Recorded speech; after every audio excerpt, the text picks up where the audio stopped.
Yes. One of the things I wanted to ask you, like on the first day, is you said, like to my friend over here, you got to lead your people. You got to learn enough about the job that you hate and then lead them. And what I wanted to ask you is, well, being sort of on the front lines of things, how do you actually, or what are your ideas on leadership? And you gave some examples today. Like, for example, you sort of come up with a plan, and then you ask the questions. So that's one strategy. That's only one part, yes. I was wondering if you could share maybe 2 or 3 more. Sure, I'll be happy to. My number one belief about leadership is you're a servant. But here's what I mean specifically. The word hero, that is in the archetype of like men and you and I bet. Is it true that inside of you, you really want to be the best, you want to create the best, share the best, do the best? Is that a metaphor for you in your life? Absolutely. Yeah, me too.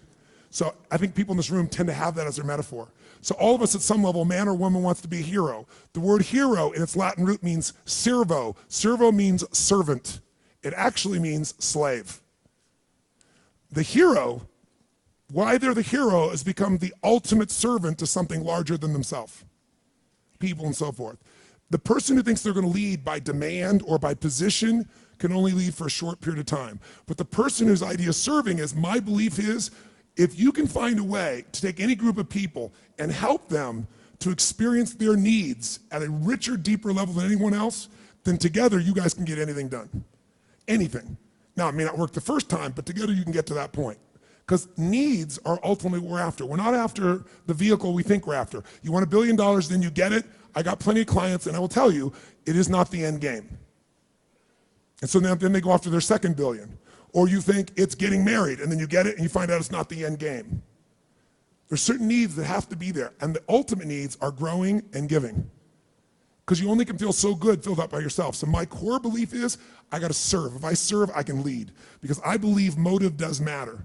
If my motive is just to get you to do something for me, there's a certain amount of power that I can get to do that if I strategize, if I think, if I feel, and also if it serves a greater good, even if I don't intend it. If the bumblebee goes to try to get the nectar it wants, its selfish goal, I believe there's a higher power that guides it all. And when that bumblebee goes, it doesn't intend to give anything but pollen sticks to its legs.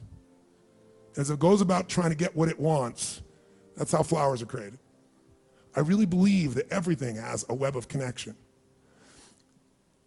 If your intent is to serve yourself, you're still going to serve something more than yourself, and you're going to get a certain amount of insight. If your intent and your motive is to serve something, yourself, but also something more, just your kids, then I believe you get a different level of insight. And because you're serving more of what serves life. It's not just me. It's me and my family.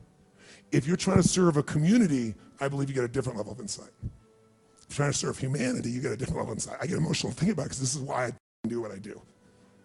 So when someone stands up, it's not about business, it's not about anything, but about serving them. So I will use abrasive or creative language. I'll use whatever it takes, humor, stupidity, I'll make fun of myself, I'll challenge, I'll do anything to serve. That's why I'm here. I don't need to do that anymore, but I love to see someone free and alive and lit up. So when that's your motive, no matter how people perceive you on the outside, if they're around you long enough, you can't hide what your real motive is.